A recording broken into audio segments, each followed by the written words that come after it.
Hello, my name is Peter Melton.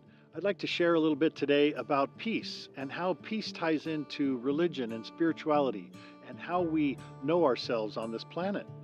And the way this came to me, I was investigating a lot of ideas about oneness and unity and dreaming up how could we create more conversations about this because we know at some level that we're all connected. We're connected to the stars, we're connected to the planet, we're connected to each other, we're connected to our future and all the choices we make. It's all one thing happening here, but we've gotten so good at spreading it out and making it feel like we're separate.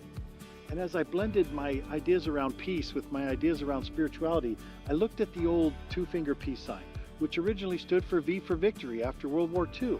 And then the youth of the day took that to mean anti-war and created an anti-war symbol. But of course, peace is so much more than anti-war. But here we've been going for 50 years with this idea of peace, of can't we just all get along? And it hasn't led us to a more peaceful world. Many would argue it's even a more violent world than we had 50 years ago. So what role could religion and spirituality play as we dare to look at how do we co-create a more peaceful world?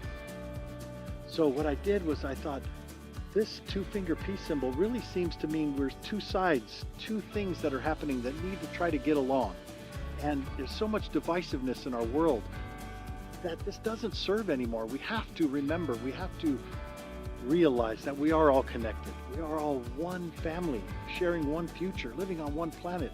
And as we remember that, here in the heart, here in the space where love comes from, where God is, if you will, that we can then express ourselves in that loving space, in that unity consciousness, as peaceful expressions on the planet. We can ask our religions and our faith communities and our clubs and groups to dare to talk about how we're all connected and how remembering that we're connected could lead us to a more peaceful world.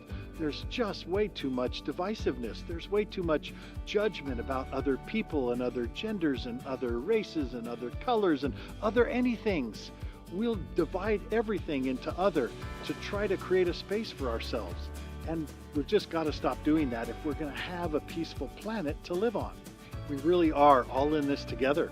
And we need to remember that golden rule of life. Almost every religion and spiritual text includes some version of do unto others as you would have others do unto you.